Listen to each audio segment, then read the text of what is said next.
Good morning, Your Honor. Good morning.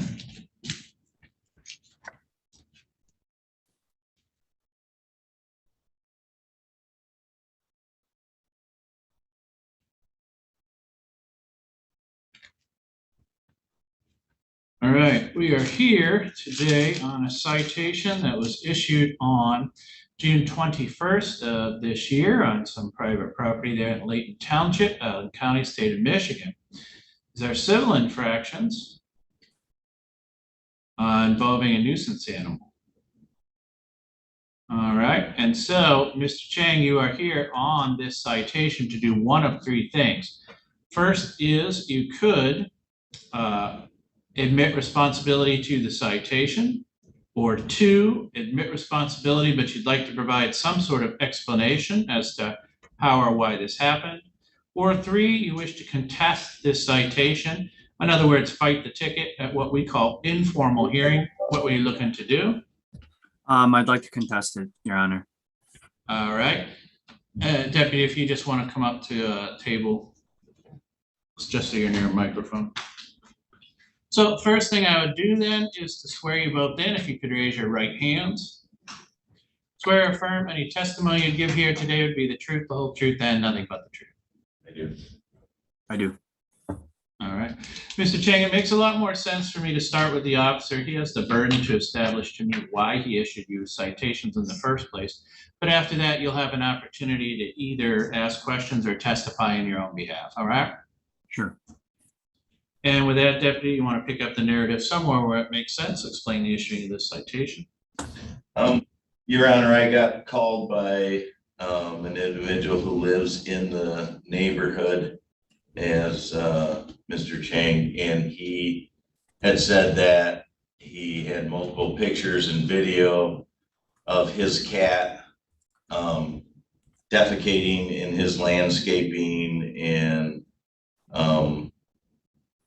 constantly on his property and running around the neighborhood.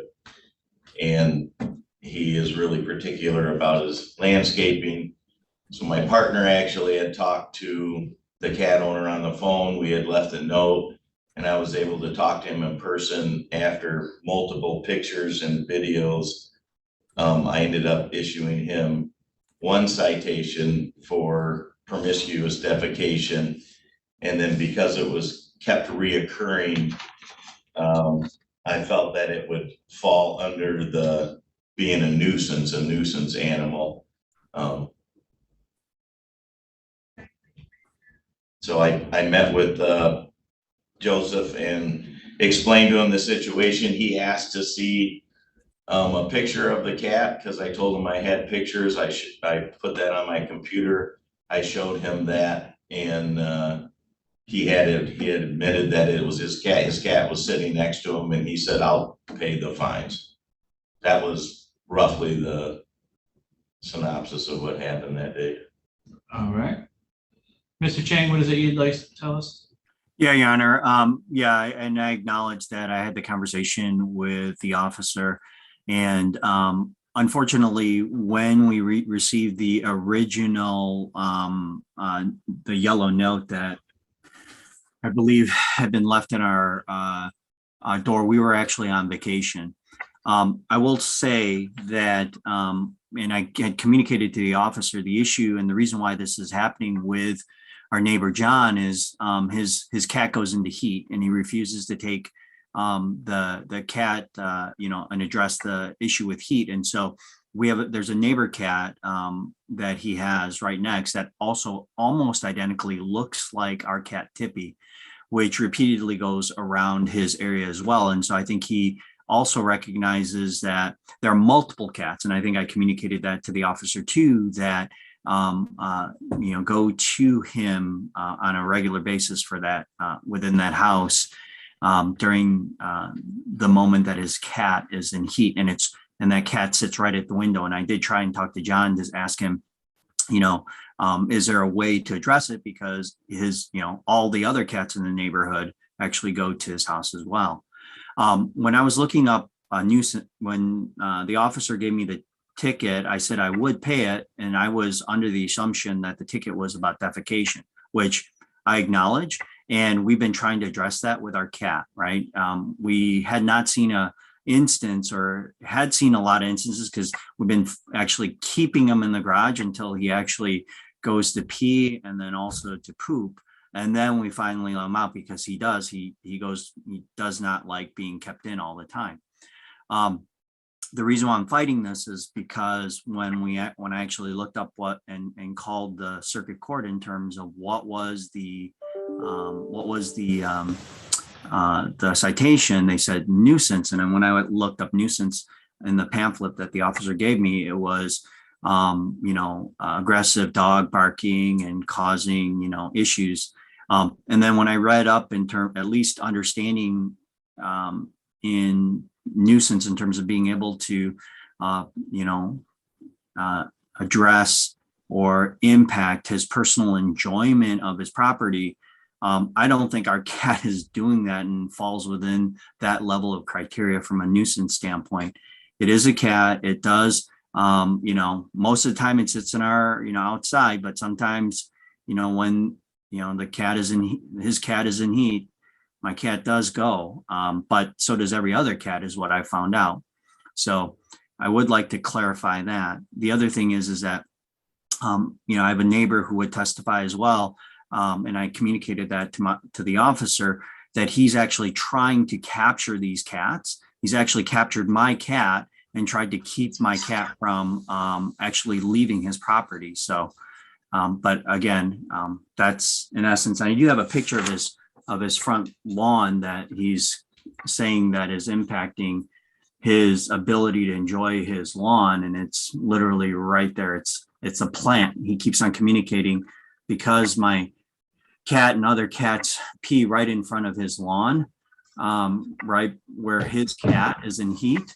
It keeps his plant from growing, and that's why he gets so upset. So I don't know if you can see that or not, Your Honor. It's hard to. Well, I can't. There's a number of issues going on here. First of all, when you keep referring to his cat going into heat, is his cat indoor, outdoor, or just inside? And I think I can't tell you, because he didn't tell me. So. All right. Here's the problem, though, is cats. Well, first of all, we have little or no idea what it is they're doing all day and all night outside. All right. So here's the problem, is most of the time this is not a problem with cats for two reasons. One is they'll bury their defecation and nobody knows where it is. That's just a natural thing that cats do. But two, just because the cat is small, think of it the other way. Think about it, this is your dog that roams around the neighborhood and then is constantly leaving, larger issues in your neighbor's yard. Your neighbor has a right on their own property to not have to pick up after your cat and or have any, landscaping is important to people at various levels, but you can have someone be finicky about their garden and say, hey, I don't want to deal with this with cat turds all the time. The other thing too, unfortunately, as far as trapping your cat, if the trap was on his property and he trapped your cat, he's not doing anything wrong yet, because it's a trespass. And the problem is, we can't explain to your cat, you can go anywhere, you can go to these other neighbors who don't care, but you can't go to this neighbor that cares. So you have a problem here in that. I wouldn't say your problem is you're the only person whose cat roams around at night. You're the only person whose cat uses the world as their litter box. That's every cat. 99% of the time, it's not going to be a problem, but it's actually your neighbor's choice. And if your neighbor is choosing to make it an issue, I would side with them every time, in that they have a right to not have your animals going on their property and doing this. That's the problem. So in other words, do I have this issue all the time? No, it's generally a breakdown between neighbors. But the problem is, even if 7 other cats are doing it, that just means that 7 other owners could also get these tickets if we could establish that those particular cats are doing it. The problem with your cat is there's an actual corroboration that we know that your cat is one of the cats doing it. So the promiscuous defecation kind of speaks for itself. I think you understand that citation. The nuisance animal is supposed to be a little more general. In other words, is this mostly always dogs? Yes, because they're bigger and they'll dig up a garden or they'll leave more obvious problems. The cat is probably operating under the radar vast majority of times, but once it triggers your neighbors involving law enforcement, as far as what the laws are, yeah, they have every right to have their property, just like your property, not have animals come on it and complicate their landscaping for however they want to rate that. So the thing is, this is supposed to be a deterrent to you, meaning it sucks to pay fines and costs. And so you'll do something. I think you have an interesting theory going on with, sort of the cat gets let out after it goes to the bathroom. But I really don't know how to correct this problem for you because I don't necessarily see it stopping. Like I said, it's not like we can explain to your cat, don't go in that yard. And if this person continues to have issues and continues to be able to show your cat's one of the problems, if law enforcement's writing this citation, this hearing's going to play out the same way it is right now, where I would find you responsible as the owner of the cat, that the cat is doing this on the neighbor's lawn and they have a right to not have that happen. I'm not sure about the whole in heat thing. I'm not sure. I mean, I know that's certainly why cats have come around. I'm not sure if because they're hanging out there and then have to go to the bathroom, they're going to the bathroom there. It almost seemed like maybe you're implying they're purposely doing this because that cat's in heat.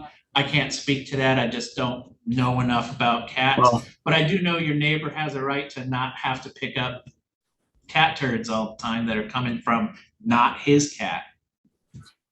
All right. Your Honor, I recognize that, and that's why I acknowledged the defecation piece.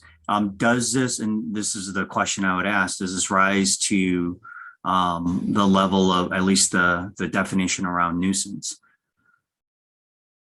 Well, that's sort of you ask yourself, would you consider it a nuisance after X amount of times where what you had to do was tend to fecal matter of an animal in your own property that wasn't yours? So when we received the notification, because we had come back from vacation, I think, and he had been looking for multiple different cats. Yes, I acknowledge the fact that he did capture the cat, the picture of the cat. He's had a camera up for the last 2 years on his property, and that's the first time he's actually captured a picture of my cat. And so, I would say one, and you can see the camera that he set up there. I don't know if you can see that or not. And he's also got another camera on the side of the window. And I think he's got another camera on the side of the house. And so that's one of the first pictures that he's ever been able to show. And that's why you're going to have a little bit of a break here, Mr. Chang. What I'm going to do is find you, because you have 2 citations here, find you responsible on promiscuous defecation, and I'll find it not responsible on nuisance animal, because even though this may be a nuisance to the neighbor, I think this is the first time the officer had to come out, first time I'm hearing it. Now, what will happen is if this continues to happen, then as the same thing is called nuisance, that argument's going to get stronger and stronger. And promiscuous defecation is always an option. They're very similar tickets. I think they cost the same. But the bottom line is, I don't know. I guess I can't tell you to go talk to your neighbor because I don't want to be responsible for that. But I just don't see what the solution to this not happening is if your neighbor is going to keep being bothered by it, especially because you're the cat that he has, let's call it proof of. And if it bothers him, he's gonna keep calling law enforcement. Law enforcement's gonna keep issuing tickets, and you're probably gonna keep coming in here going down in flames on them. Yeah, but just for your awareness, Your Honor, because we are trying to take corrective action. Not only have we done that, We also got a shot collar for him in terms of trying to maintain him in our so we are actually trying because we obviously it's not my cat, it's the kid's cat, and so I'm struggling here, Your Honor. And again, I think there's a history with this neighbor. I think I communicated that to the officer of multiple instances where he's brought multiple people in his immediate area to court in regards to them just putting up a pool. So it's an issue that I'm dealing with specifically in terms of a gentleman. Well, and here's what I'll tell you. I think you're presenting this as well as you can. That's why I think I better give you a break on that nuisance ticket. I will say this: the gentleman doesn't get to say, because I found cat turds, Mr. Chang's, it must be his cat, write him tickets. But he has the technology to provide some sort of corroborative evidence. And you're going to take the hit every time that he can provide that corroborative evidence. But all I can do is encourage you to continue working towards a solution, and hopefully it's the last time we hear about it. I do need to let you know that you do have a right, because you had a contested hearing, to say you don't agree with what I just did. You could appeal this finding. But you would have to do that in writing and within 7 days of today's date. Do you understand your rights on appeal? Yes, Your Honor. And I think I've already paid and acknowledged the defecation ones. I'm all done there. And then this was the entire nuisance thing. I didn't understand. So I appreciate that. And thank you so much. All right. I'm going to go ahead and release you. Thank you. All right. Thank you, Your Honor.